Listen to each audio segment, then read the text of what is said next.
Can you imagine spending $50,000 on a leftover meal or $30,000 for an old pen? Those are just some of the hefty prices at a special auction in New York. Many of the lots have been to the moon and back. CCTV's Liling takes us on a walk through space history. Uneaten spaghetti and meat sauce served with grapefruit juice. This was the favorite meal of Captain Alan Bean, lunar module pilot for the Apollo 12 mission launched in 1969, and pens that made the trip with Captain Bean. They're among a collection of space memorabilia from the American astronaut's personal collection that went on sale at Bonhams Space History Auction on Tuesday. Items ranged from $800 per item for the budding collector to $90,000 apiece for buyers with deeper pockets. The price is going to be reflective of, the rarity of the item and in most cases how close it got to the lunar surface. This portable life support strap got pretty close to the moon.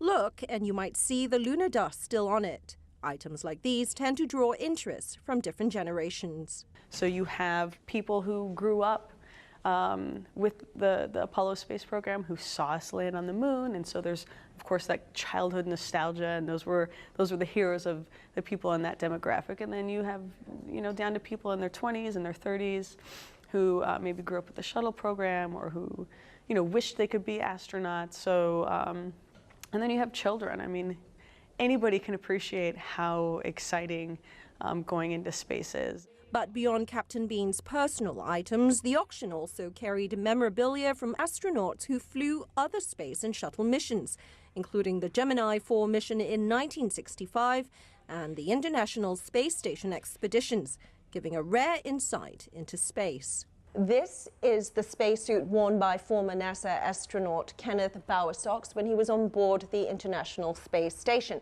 It is one of 233 lots on sale in an auction expected to fetch as much as $1.8 million. The final tally didn't quite hit the mark, though. Bonhams received about $500,000, not nearly what it was hoping for. But the upside? Space fanatics who bought in now own their little piece of space history. Liling, CCTV, New York.